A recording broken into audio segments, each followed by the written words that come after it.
Hi, Royce Morales here to talk to you today about anxiety.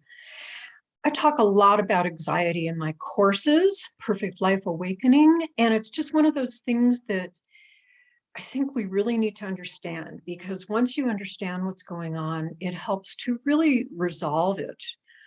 It doesn't completely get rid of it. It's like trying to logically understand why you're afraid to fly in an airplane. It's not going to make you not have that fear anymore, but at least you can kind of understand it a little bit better. So I'm going to talk about anxiety, and I'm going to just give you some little clues as to how you can tame it a bit, make it less in charge of your life, because it really, most of the time, is running your life in some way. So I want to start out by saying that I think all of us during the last year and a half or so have been living in an ongoing state of anxiety. If you've been on planet Earth, you know what's going on. I don't need to talk about that, but it's just a really interesting time to help us get in touch with some of that anxiety and see what it's really about, because anxiety and fear is a very primitive mechanism, and it's been around since the invention of man and woman. And it really basically runs us subconsciously. It's our fight, flight, freeze mechanism, and it's programmed in, to help us survive. That's what it's here to do. And even though, we don't have too many dinosaurs running after us lately, it's still functioning in a really strong way. So I'm going to talk about why that is. And in fact, I have talked about why that is in some of my other videos, but I'll just mention that this fear-based part of our consciousness, again, is all part of survival. It gets programmed during moments of pain and loss or unconsciousness, because its role is to make sure that you survive. So during those moments of pain or loss or unconsciousness, we decide the best way for our future survival is to decide certain things about ourselves and others and life, and we live that way from then on. And we're not conscious of it, of course, but it impacts and influences every single thing that we do. So let's talk specifically about anxiety. And I'm not going to call it anxiety from now on because it's really just a euphemism for fear. It's a nice way of saying that we're afraid. Oh, I'm so anxious. But the truth is that I'm scared, and I find that the more we say it as it is, the more we admit that, yeah, this anxiety is just fear and it's running me right now, it allows it to resolve a little bit. I find that talking about our fears and letting them out, acknowledging them, is a very potent way of releasing some of the oomph that they have on us. Because after all, as I always say about fear, it's just false evidence appearing real, fear. So because fear is our operating system, it's our brain's default primitive mechanism, all of these months of uncertainty have really caused that part of us to be running amok. As you can probably see evidenced around you, people are not doing well. All this stuff is just driving our fear-based consciousness berserk. So the fact is, we as humans have evolved to a place where we're a little bit more rational, a little bit more rational. Some of us are not too rational, but there's a little bit in there for us. And because of this, we can help our fears by being a little bit more rational about them, by getting in touch with the fact that we are afraid and talking to them like in a rational way, like you would talk to a child. So if a child comes home and says, "Mommy, I'm really afraid of the boogeyman," or whatever it is that the child is afraid of, you can explain to the child, there's no boogeyman and it's okay, you'll be okay, and I'm here to protect you and everything's fine, and it helps the child. The same thing with our fear-based consciousness. If we're able to talk to it and explain what's going on and let it rest assured that we will be okay, a lot of times those fears dissipate. Like I said earlier, they don't completely go away because you've got to get to the source of them. You've got to find out what's being triggered, but it's going to help a little bit. Now, I always emphasize you can feel fear and not take action with it.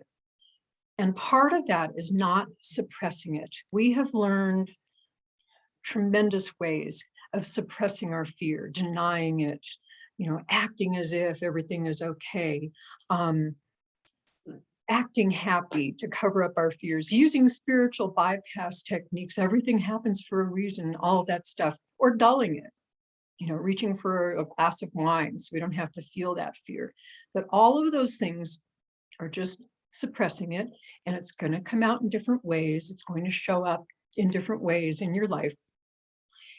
So it's much more important to be mindful about what's going on, to recognize that this feeling that I'm having right now, that maybe I've covered over and I'm acting okay and I'm drinking my martini, that feeling is just fear, false evidence appearing real.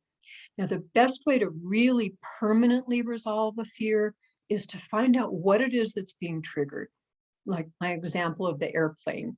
You can be sitting in the airplane, terrified of flying, and realize that it's just fear. But what is that? What's being triggered there? And that's the work that I do with people. That's what I call my inner adventures. So we find out what it is that's going on about you and airplanes. What is that really about? And just a quick story. I had a student that was absolutely terrified of doing presentations in front of her class. She was in college and she was taking a speech class of all things. And she had to get up, I guess, once a month or something and do a presentation. She'd have to write a speech and present it to this class. And her hands would shake and her heart would pound and her stomach would turn. And it was just terrifying to her.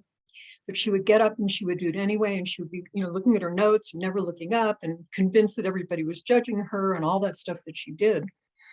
But when we sat down together and did some inner work, she found out the sources, the real reason why she was so afraid. And I'm not going to go into that because that's kind of personal information, but suffice to say, she located a very specific incident where she decided that it's scary to talk and I don't deserve to get up and be seen, and things like that were running her life. And once she got in touch with that, it was really interesting because she was still in the speech class, but once she got in touch with that, she found that she could get up and do her speech and she'd be fine. And she was animated and funny and looking out at the audience and all the stuff that she was supposed to do as a speaker. And what made it really interesting is that later on in her life, she discovered that not only was she good at it, but it was something that she really wanted to do. She wanted to be a professional speaker. And so she found a career that allowed for that. So, I find that sometimes those deep fears and those deep feelings of anxiety, I use that word again, but those deep fears are ultimately trying to wake us up to not only what's causing them, but perhaps to even show us our purpose in life. So don't be too quick to push those fears aside because they might be important messengers for you. So the quick fix is to look at your fears, realize they're just fears, talk about them. Find somebody that will listen compassionately, that won't judge you or try to fix you or try to rescue you in some way. Just somebody that's going to listen with a compassionate ear and just hear those fears. The next thing, of course, to do is to give me a call and we'll go deeper and we'll find out some sources for those fears. But once you get out the fear, I find that the fears kind of go in layers. And once you let out the fear and you talk about it, you're probably a lot more mindful of what's really going on. So you might discover that, oh, it's not the airplane that I'm flying in that's scaring me, but it's the fact that I'm afraid of losing my identity, or I'm afraid of the pain that might be involved, or maybe in some past life I crashed my helicopter and I'm just terrified that this is going to happen again. So all of this stuff is just an amazing way for you to get in touch with some deeper aspects of yourself, and you really deserve to do that. So these gifts of awakening, these amazing fears that are triggered in us are gifts.